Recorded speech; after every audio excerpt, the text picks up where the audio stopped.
You don't believe me, you can go look at the schedule. The play-in tournament has given you this opportunity because what they did is they took the horse bleep teams who couldn't go anywhere in this thing and said, y'all go over here and just play each other. Basically the NBA version of the NIT. Right. This is the CBI. You versus the Memphis Grizzlies with no Ja Morant, no Marcus Smart. They may have Xavier Tillman's kids playing tonight. Memphis -1. But that's not the story. I wanted to give you this. What is Toronto's coach's name? Not Radojevic or whatever it is. But Toronto's coach basically said, look, you guys have been inconsistent.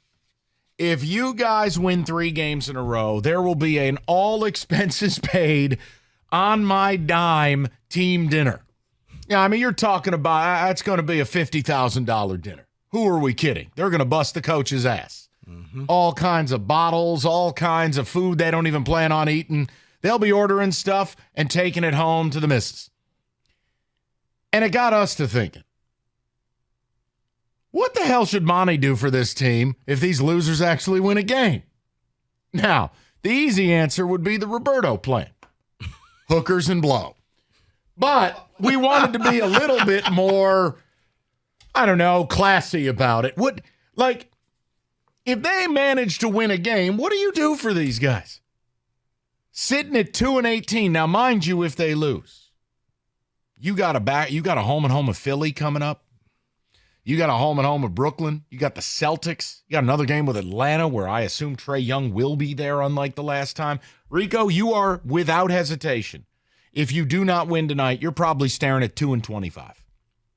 Now, before you answer what should Monty do for this team, did you see the report that came out? Sources. This is in the local fish wrap. Sources say the Pistons brass is reluctant to hit the panic button. Sign the captain of the Titanic. Meaning a sweeping front office change looks unlikely. With 3/4 of the season remaining, there's time for the roster to gel and fortunes to turn.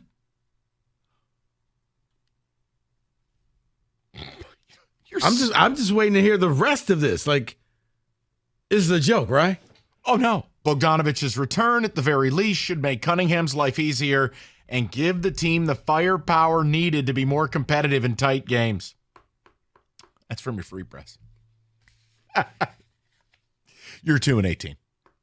You're right. There is 3/4 of the season remaining. You're 2-18. Are you serious, Clark? You could hit. Yeah. Yeah. Right. The idea that they're 2-18, staring at, let's say they win tonight. Let's say it happened. You're going into New Year's Day, maybe something like, let's say they get hot and they go into New Year's Day at 5-25. We don't want to hit the panic button. It's year 4 of a rebuild. I will tell you, it is the most hopeless situation in all of sports. Hopeless. But tonight is your night, Detroit. Tonight is your night. You know George will have his best 3-button jacket from 1994 on. You know Special K is going to be out there hyping it up. See, here's the problem with that statement. Hey, George, this is a lot of fun. This is going to be a gala event tonight. No, here's the problem with that comment. Oh, he's still stuck on the free press report. Because until you admit you have a problem, it can't be fixed. Go ahead, take the reins. The fact that they can't admit that we got a problem. Things aren't right. We've made mistakes. Was that plural? Yes.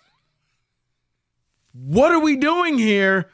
This is not the time to double down and triple down and say no.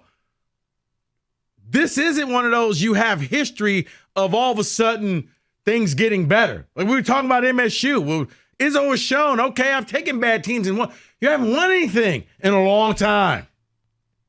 For you to say, well, we're going to turn this around when who gets back? Isaiah's not coming through the tunnel. Lambeer's done. What are we doing? Chauncey's now a coach. What are we doing here? That bothers me because you can't just admit we're a bad team. It's okay. We've hit bottom. Now let's take that next step. We didn't get Victor Wembanyama, but we got a new plan. We're going to do something to get better. Not we're just going to go ahead and reheat this garbage that we have and give it a new name. Here's what I would say. I go back to this. It's a scene from Succession, the show. If you haven't seen it, watch it. But the main character, I don't want to spoiler alert it, but there's a main character and his kids are largely idiots. And he looks at them at one point and he goes, "You're not serious effing people." That's Pistons. They're not a serious franchise. No. But listen, I'm happy to No, stop. I am happy to morph this topic with the report that the Pistons are not considering a sweeping front office change, which means the Nepo babies get to stay, which means the unqualified people stay, which means the GM who drafted Killian Hayes over Tyrese Halliburton gets to stay. Like, guys, what is the message you're sending to this city?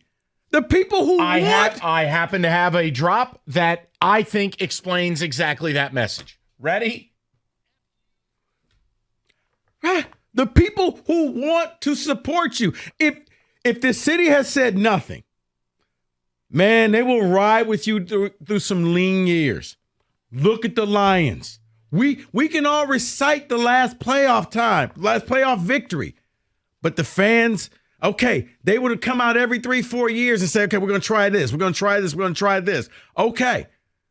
The eyes are playing. It's finally starting to kick in. The Tigers.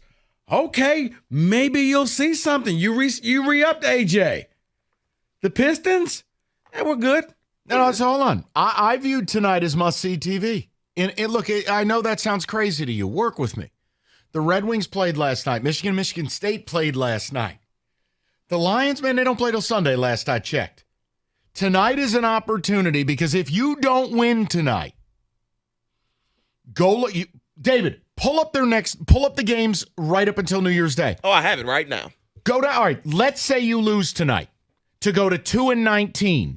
The number that comes out of my mouth will be their losses. Ready? 2-19. David. Orlando. 20. Indiana. 21. Philadelphia. 22. Philadelphia. 23. Milwaukee. 24. Atlanta. 25. Utah. 26. Brooklyn. 27 and 28. Boston. Toronto. 29 and 30.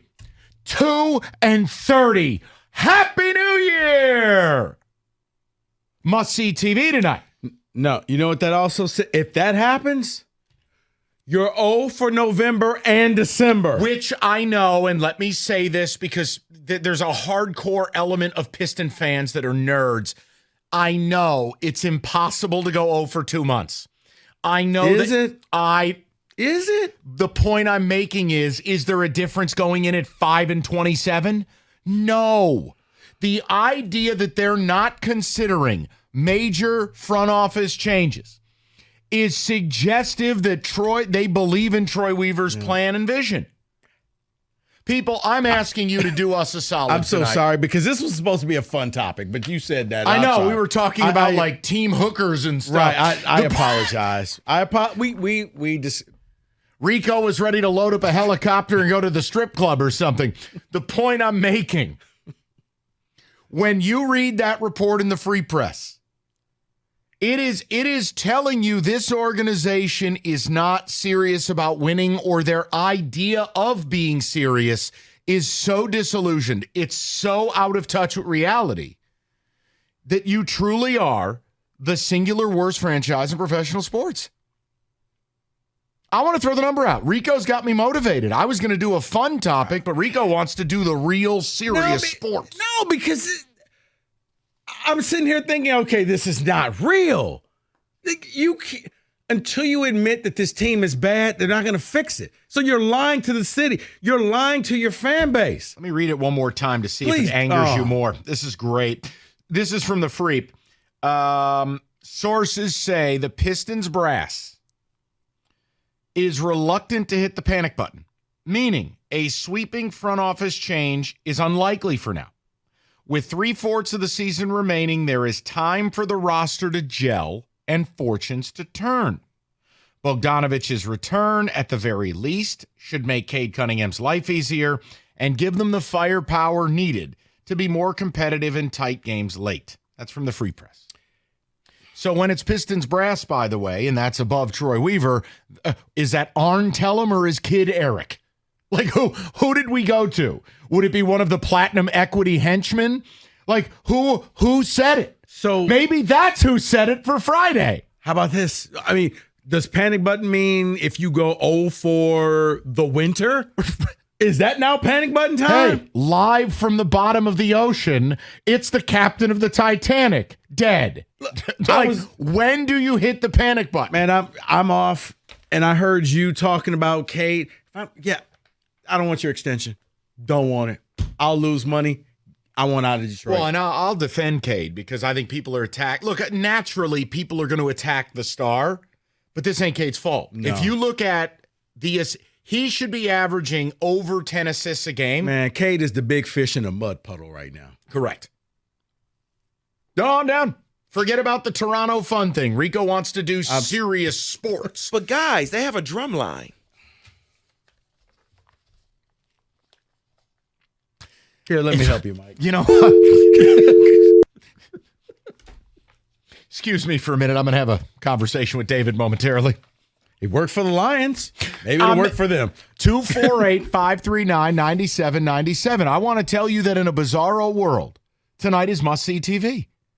Because if you don't win this game tonight, you're staring down the barrel of 3-29, 2-30, 4-28 at New Year's Day. And if you're not considering front office changes, what do you have to do? What needs to happen to hit the panic button? Because if you're relying on the NBA equivalent to puck luck, and maybe we just win a league game. Kenny's got a stat for that. Because somebody just didn't really care. But wait, we saw that with the Hawks. They put their G League team on the court and beat you. Trae Young didn't make the flight. He did. Okay. You know what? More of this next.